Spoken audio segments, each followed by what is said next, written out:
आणि बुलेटिनच्या सुरुवातीलाच विरोधी पक्षनेते राहुल गांधी यांच्या संदर्भातली मोठी बातमी। आपल्या जीविताला धोका असल्याचा दावा राहुल गांधींनी पुण्याच्या कोर्टात केलाय। राहुल गांधींनी नेमकं काय म्हटलंय आणि काय नेमकं हे प्रकरण आहे पाहूयात सविस्तर। राहुल गांधींच्या जीविताला धोका आहे असा दावा त्यांच्या वकिलांनी पुण्याच्या कोर्टात केला।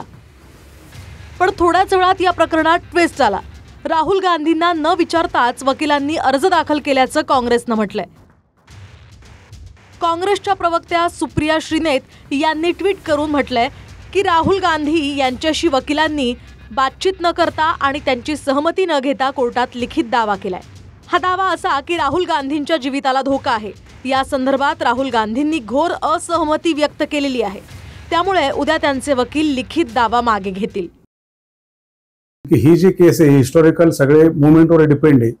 भविष्यात केसच्या दृष्टीने आमचा काय बचाव असा त्या अनुषंगाने पुरशीच दाखल केली होती, पण आमची दिल्ली बाकीच्या लीगल टीम चर्चा झाली।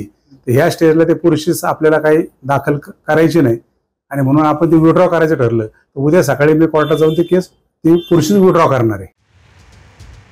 दरम्यान आंध्र प्रदेशचे माजी मुख्यमंत्री आणि वायएसआर काँग्रेसचे प्रमुख जगन मोहन रेड्डींनी गौप्यस्फोट केलाय। आंध्र प्रदेशात सुद्धा मोठ्या प्रमाणात मतांची चोरी झाली। मग आंध्रावर राहुल गांधी का बोलत नाहीत? कारण चंद्राबाबू नायडू राहुल गांधींच्या संपर्कात आहेत असं जगन मोहन रेड्डींनी म्हटलंय। What about Rahul Gandhi there in Delhi when he talks about vote chori? Why does he not make a statement on Andhra, where the highest 12.5% is the vote difference? Because Rahul Gandhi does not talk about Andhra because Chandrababu Naidu is in touch with Rahul Gandhi through Revanth Reddy on a hotline. I mean, all of you are journalists here.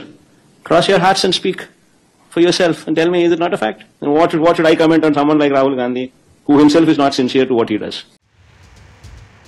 Nitish कुमारांच्या जेडीयूचे 12 खासदार आहेत आणि चंद्रबाबू यांच्या तेलुगू देसम पार्टीचे 16 खासदार आहेत। याच दोघांच्या पाठिंब्यावर केंद्रातलं मोदी सरकार आहे आणि त्यामुळे चंद्रबाबूंवरून जगन मोहन रेड्डींनी केलेला दावा हा सनसनाटी आणि खळबळ उडवणारा आहे। Bureau report TV9 Marathi.